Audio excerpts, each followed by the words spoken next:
Había un hombre que hizo reír a 3 generaciones de México.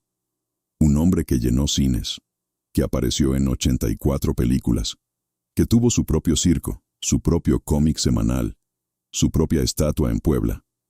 Ese hombre murió el 30 de septiembre de 2011 en un hospital del sur de la Ciudad de México, con una deuda hospitalaria que su familia no podía pagar. Su nombre era Gaspar Genain. El mundo lo conocía como Capulina. Nació el 6 de enero de 1927 en Chignahuapan, Puebla, hijo de un empresario libanés. Cuando tenía 6 años, su familia se mudó a la Ciudad de México. Cuando tenía 10, ya actuaba en el cine, no como estrella, como extra. En Allá en el Rancho Grande, de Fernando de Fuentes, en 1936. Pero ese niño gordito con cara de no entender nada entendía perfectamente lo que quería: hacer reír. En 1943 comenzó su carrera como cantante y actor, integrando el cuarteto Los Excéntricos del Ritmo y más adelante el trío Los Trincas. No era famoso. Era un joven que andaba de carpa en carpa, de circo en circo, perfeccionando un personaje que todavía no tenía nombre. La gente se reía, eso le bastaba. En 1952 conoció a Marco Antonio Campos Contreras. Lo apodaban Viruta, flaco, listo, irónico. Los dos formaron una pareja que no debería haber funcionado y que funcionó perfectamente.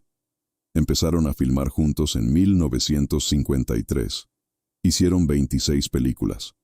Al principio imitaban el estilo de Laurel y Hardy, pero con el tiempo desarrollaron un lenguaje propio que conquistó a toda América Latina.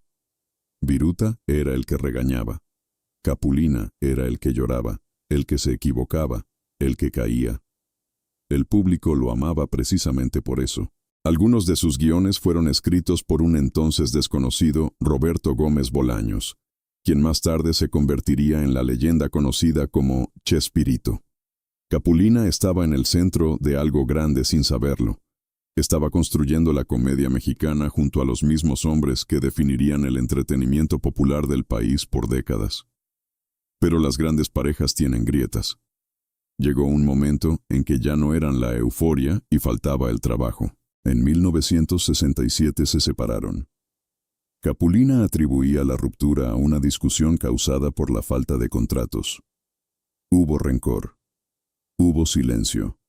2 hombres que habían hecho reír a un continente juntos dejaron de hablarse. Capulina siguió solo. Y lejos de hundirse, se reinventó.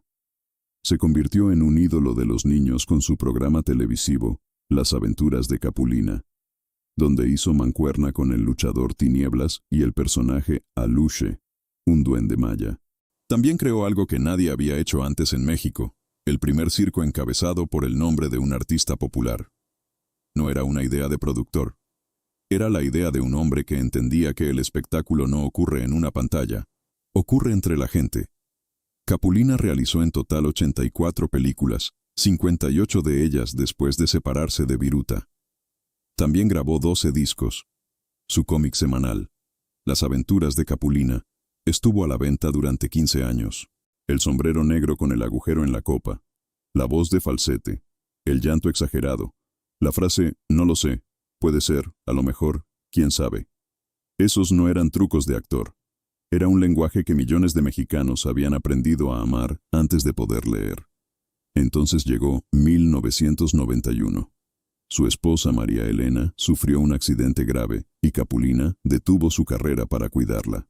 Sin anuncio, sin despedida, sin conferencia de prensa.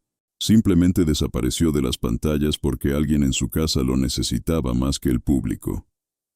Regresó en 1999 con la telenovela infantil El diario de Daniela. La producción tuvo su final en vivo con un concierto en el Estadio Azteca, y Capulina fue una de las figuras más ovacionadas. El público no lo había olvidado. La industria era otra historia. En 1999 tuvo su última aparición en la televisión mexicana. Después de eso, anunció que se retiraba a su casa en Cuernavaca, Morelos, para descansar y disfrutar de la vida tras décadas de trabajo. El circo de Capulina realizó su última gira en 2001. Después, silencio.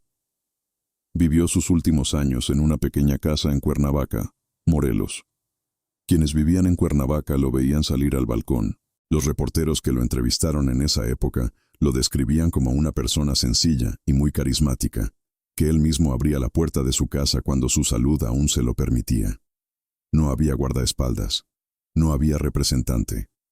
Había un hombre mayor con un jardín con limoneros y ciruelos, que salía a caminar por un pequeño pasillo exterior a digerir la comida y a rezar, porque siempre fue un hombre muy creyente.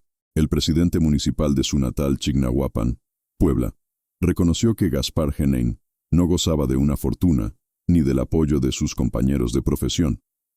Cuando enfermó de gravedad, la Asociación Nacional de Actores, Televisa y algunos senadores tuvieron que organizar una colecta para pagar la deuda hospitalaria que había generado durante 2 semanas internado. Un hombre que había llenado cines durante 40 años terminó dependiendo de una vaquita para cubrir su cuenta médica. El 30 de septiembre de 2011, sus restos fueron velados en una funeraria al sur de la Ciudad de México. Su familia lo despidió entre aplausos. Entre los asistentes estuvo el hijo del santo, Silvia Pinal, secretaria general del sindicato del cual Capulina fue uno de los fundadores, estaba fuera del país.